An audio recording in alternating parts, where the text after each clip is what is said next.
Hello बच्चों, क्या हाल चाल है? ठीक है ना सब लोगों का? तो देखिए, आज हम बात करने वाले हैं कक्षा 11 केमिस्ट्री, बेसिक केमिस्ट्री की। उसमें हमने 3 वीडियो जो है पहले ही यूट्यूब पर डाला हुआ है। ठीक है। पिछले वीडियो में हमने बात की थी रासायनिक संयोग के नियम की। हमने 5 नियम बताए थे कि 5 नियम होते हैं। उनमें से पहले नियम को हमने पढ़ा था और समझा था और सिद्ध भी किया था पहले नियम को। पहला नियम हमारा था द्रव्यमान संरक्षण का नियम, ठीक है, जिसको जो है लेवासिये ने दिया था। अब आज की वीडियो में हम लोग इस नियम को समझने वाले हैं गुणित अनुपात के नियम को, यानी इंग्लिश में कहते हैं इसको लॉ ऑफ मल्टीपल प्रोपोर्शन, यानी गुणित अनुपात का नियम। बहुत ही इंपॉर्टेंट नियम है और थोड़ा सा टिपिकल नियम भी है, इसलिए बहुत ही ध्यान से समझिएगा, अन्यथा समझ में नहीं आएगा। ठीक है। अगर थोड़ा सा कन्फ्यूजन होगी तो वीडियो को पॉज कर लीजिएगा या जो है फिर से जो है आप बार बार देखकर जो है समझने का प्रयास करिएगा। ठीक है। इस नियम को जॉन डाल्टन ने दिया था। ये नियम क्या है ये यहाँ पर हमने लिखा हुआ है, इसको आप ध्यान से देखिए और इसको नोट कर लीजिएगा अपनी कॉपी में। ये नियम कहता है, बहुत ही ध्यान से समझिएगा, ठीक है, एक एक पॉइंट में बहुत इसकी जो है ज़रूरी बातें हैं। कहता है जब दो तत्व परस्पर संयोग करके 2 या 2 से अधिक प्रकार के यौगिक बनाते हैं तो उनमें से एक तत्व की निश्चित मात्रा जो दूसरे तत्व के भिन्न भिन्न मात्रा से संयोग करती है उनमें एक सरल गुणित अनुपात होता है। अब चलिए एग्जाम्पल हम लेते हैं, तभी आपको क्लियर होगा कि ये नियम है क्या चीज़, तभी नियम भी आपको तैयार होगा। जैसे मान लीजिए हमने एग्जाम्पल में ले लिया कार्बन एक तत्व और एक तत्व ले लिया ऑक्सीजन। ठीक है, क्या ले लिया? एक कार्बन ले लिया और एक तत्व हमने ऑक्सीजन ले लिया। अब इन दोनों तत्वों के मिलाने से हमें 2 प्रकार के यौगिक या 2 से अधिक प्रकार के यौगिक बनाना है। वही तो कह रहा है यहाँ पर, जब 2 तत्व परस्पर संयोग करके 2 या 2 से अधिक प्रकार के यौगिक बनाते हैं। तो एक तत्व हमारा क्या है? कार्बन, दूसरा तत्व है हमारा ऑक्सीजन। अब इन दोनों को मिलाकर हमें 2 या 2 से अधिक प्रकार के यौगिक बनाना है। चलिए हम 2 बनाते हैं पहले। तो कार्बन और ऑक्सीजन मिलकर आप लोग जानते हैं कि CO भी बनता है, यानी कार्बन मोनोऑक्साइड भी बनता है, और कार्बन डाइऑक्साइड भी बनता है, यानी CO2 भी बनता है। ठीक है, क्या बनता है? CO, और दूसरा क्या बनता है? CO2 भी बनता है। ठीक है, यहाँ तक बात हो गई कि जब 2 तत्व परस्पर संयोग करके 2 या 2 से अधिक प्रकार के यौगिक बनाते हैं, तो 2 तत्व परस्पर संयोग किया, 2 या 2 से अधिक प्रकार के यौगिक बना लिए। एक यौगिक है हमारा कार्बन मोनोऑक्साइड और एक यौगिक है कार्बन डाइऑक्साइड। अब आगे बात करते हैं। तो उनमें से एक तत्व की निश्चित मात्रा जो दूसरे तत्व के भिन्न भिन्न मात्रा से संयोग करती है उनमें एक सरल गुणित अनुपात होता है। तो यहाँ पर जो है इनका अनुपात लिख देते हैं। कार्बन का परमाणु भार होता है 12 और ऑक्सीजन का होता है 16। तो यानी इसमें, यानी कार्बन मोनोऑक्साइड में कार्बन और ऑक्सीजन का जो अनुपात है उनके परमाणु द्रव्यमान का, वो है 12:16। और इसमें अगर बात की जाए तो है 12:16 दूना 32। ठीक है, अब यही है पॉइंट, यहीं पर आपको ध्यान से समझना है। कह रहा है तो उनमें से एक तत्व की निश्चित मात्रा, यानी कोई एक तत्व होगा जिसकी निश्चित मात्रा हो। तो भाई कार्बन है जिसकी मात्रा निश्चित है, दोनों में 12-12 है, दोनों यौगिक में 12-12 है। तो उनमें से एक तत्व की निश्चित मात्रा, यानी 12-12 वाले की, कार्बन की, जो दूसरे तत्व के भिन्न भिन्न मात्रा, तो दूसरा तत्व हमारा क्या है? ऑक्सीजन, और इसकी भिन्न भिन्न मात्रा भी है, यहाँ पर 16 है, यहाँ पर 32 है, भिन्न भिन्न मात्रा से संयोग करती है। तो उनमें, यानी इनमें, ऑक्सीजन में, इन दोनों यौगिक में, ऑक्सीजन में एक सरल गुणित अनुपात होता है। तो गुणित अनुपात है कि नहीं है भाई? यहाँ पर 16 है और यहाँ पर क्या है? 32 है। तो दोनों में अनुपात क्या हो गया? 1:2 का अनुपात हो गया। किसका अनुपात हो गया? 1:2 का अनुपात हो गया है। ठीक है, 1:2 का अनुपात हो गया है, जो कि एक सरल गुणित अनुपात है। ठीक है, तो ये एग्जाम्पल आप बहुत ध्यान से समझिएगा। अगर नहीं समझ में आया है तो चलिए दूसरा एग्जाम्पल लेते हैं।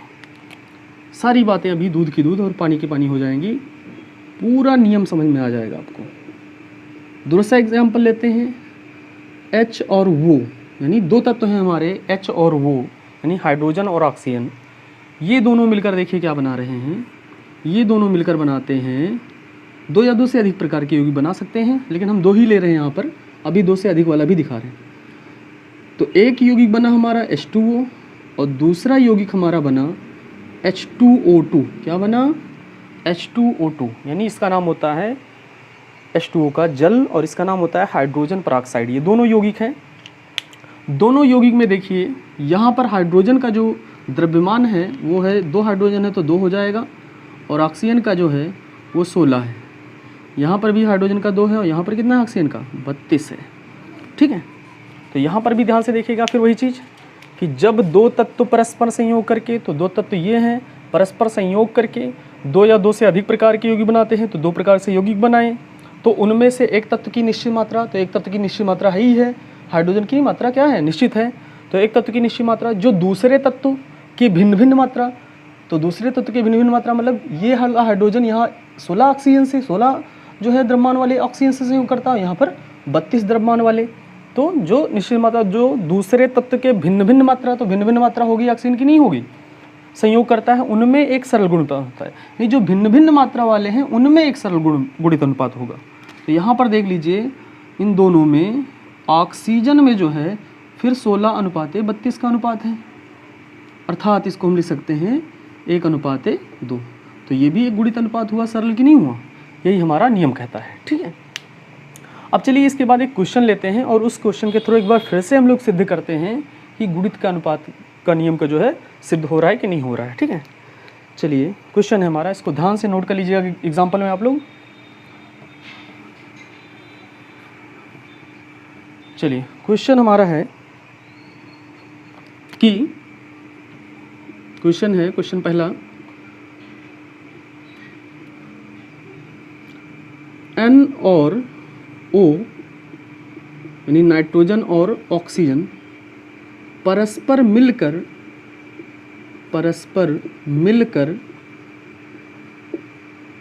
निम्न यौगिक का निर्माण करते हैं।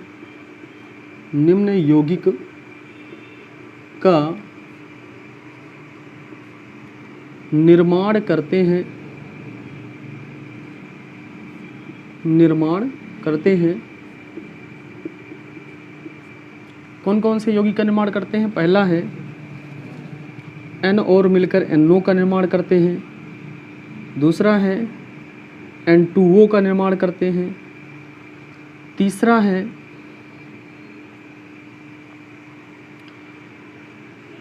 NO2 का निर्माण करते हैं। चौथा है N2O5 का निर्माण करते हैं। ठीक है, तो इस प्रकार से जो है कई यौगिकों का निर्माण करता है नाइट्रोजन और ऑक्सीजन मिलकर। फिर नीचे दिखाइए कि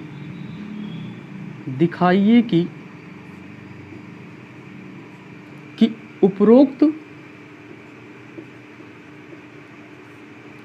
गुणित अनुपात के नियम का पुष्टि करते हैं। उपरोक्त मतलब ये ऊपर जो दिए हुए हैं वो गुणित अनुपात के नियम की पुष्टि करते हैं, के नियम की पुष्टि करते हैं। दिखाना है हमें ये कि ये पुष्टि कर रहे हैं कि नहीं कर रहे हैं। ठीक है, ये हमारा क्वेश्चन है। इस क्वेश्चन को उतार लीजिए बहुत ही ध्यान से और उसके बाद इसको हम सॉल्व कर रहे हैं। ठीक है,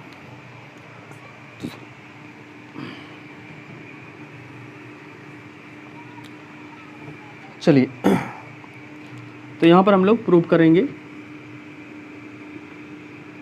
देखिए हमारे सवाल में नाइट्रोजन और ऑक्सीजन मिलकर जो यौगिक बना रहे थे वो कौन कौन से यौगिक थे? एक होता ऊपर था NO, ठीक है, NO था।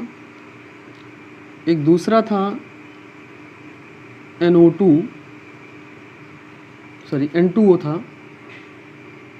तीसरा था NO2। चौथा था N2O5। यानी इतने प्रकार के यौगिक बना रहे थे। ठीक है, ध्यान दीजिएगा। चलो इसमें पहले अनुपात लिख लेते हैं हम। नाइट्रोजन का परमाणु भार होता है 14 और ऑक्सीजन का होता है 16, तो 14:16 हो जाएगा। यहाँ पर हो जाएगा 28:16। ठीक है, यहाँ पर हो जाएगा क्या नाम है 14:32। यहाँ पर हो जाएगा 14 दूना 28:80, 16×5 = 80। तो इस प्रकार से अनुपात है। अब देखिए दिक्कत हमारे पास क्या है, हमारे पास यहाँ पर किसी एक तत्व का द्रव्यमान भी निश्चित नहीं है, जो कि यहाँ पर कह रहा था कि जब दो या तो से अधिक तत्व परस्पर संयोग करके दो या दो से अधिक प्रकार के यौगिक बनाते हैं तो उनमें एक तत्व की निश्चित मात्रा, तो इनमें जो है दो तत्व हैं, एक नाइट्रोजन एक ऑक्सीजन, लेकिन दोनों में से किसी एक की किसी में भी निश्चित मात्रा नहीं है। एक की 14 है, दूसरे में 28 है, फिर 14 है, फिर 28 है, यानी मात्रा निश्चित नहीं। निश्चित से मतलब है दोनों सब में जो है सेम नहीं है। तो एक काम कर लेते हैं, पहले एक तत्व की मात्रा हम निश्चित कर लेते हैं, सेम कर लेते हैं। तो देखिए कैसे सेम कर रहे हैं हम। 28 में सबसे बड़ा है द्रव्यमान, ठीक है, तो इसको हम अथवा करके ऐसे भी कर सकते हैं, ठीक है, अथवा करके हम इधर अब करे दे रहे हैं।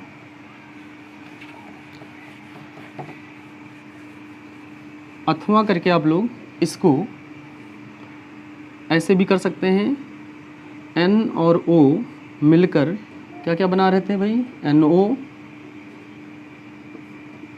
N2O, NO2 और क्या बना रहे थे, N2O5।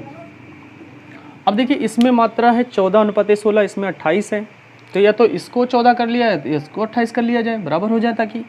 तो यहाँ पर अगर हम 28 कर रहे हैं तो यहाँ पर क्या हो जाएगा, 32 हो जाएगा। अगर दो से दोनों में गुणा करें तो ये हो जाएगा क्या, 28 अनुपाते 32, 28 अनुपाते 32 हो जाएगा, ठीक है, कर सकते हैं हम, ठीक है। मैथ का नियम कहता है कि अपने अनुसार जो है हम गुणा कर सकते हैं, ठीक है, दोनों पक्षों में।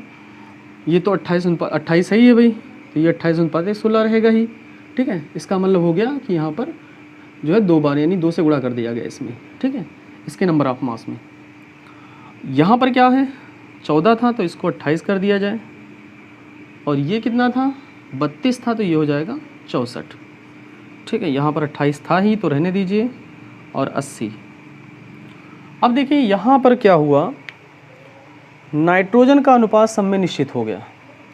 अब ऑक्सीजन का देखिए, यही हमारा नियम कह रहा था कि किसी एक तत्व की निश्चित मात्रा जो दूसरे तत्व की भिन्न भिन्न मात्रा से संयोग करती है उनमें एक सरल गुण अनुपात होना चाहिए। तो एक तत्व की मात्रा निश्चित हो गई और दूसरे तत्व की भिन्न भिन्न मात्रा, तो यहाँ पर जो है मात्रा है ऑक्सीजन की क्या है, 32, यहाँ पर क्या है 16, यहाँ पर क्या है 64, यहाँ पर क्या है 80। तो 16 एकन्नम 16, 16 दूना 32, 16 चौका 64, 16 पंचे 80, यानी इनमें एक सरल अनुपात है कि नहीं है, 1:2, 4:5, ये अनुपात सरल है कि नहीं है, 1, 2, 3, 4, 5 इस प्रकार से अनुपात आ रहा है, ठीक है। तो इनका अनुपात क्या है, सरल है, ठीक है।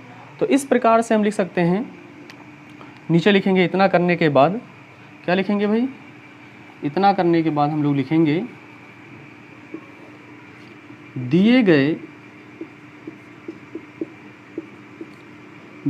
यौगिक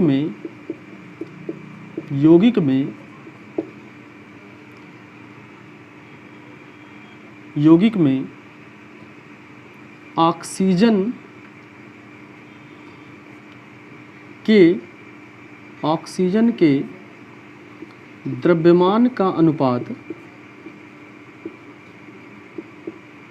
ठीक है, परमाणु भार लिख सकते हैं यहाँ पर, या द्रव्यमान, परमाणु भार लिखिए, परमाणु भार या परमाणु द्रव्यमान का अनुपात 2:1:4:5 है, जो कि एक सरल गुणित अनुपात है,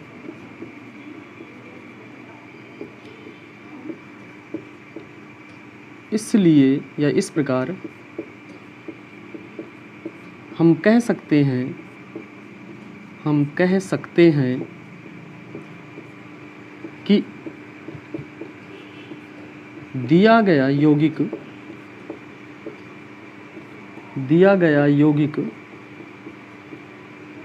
गुणित अनुपात के नियम का पालन करता है, गुणित अनुपात के नियम का पालन करता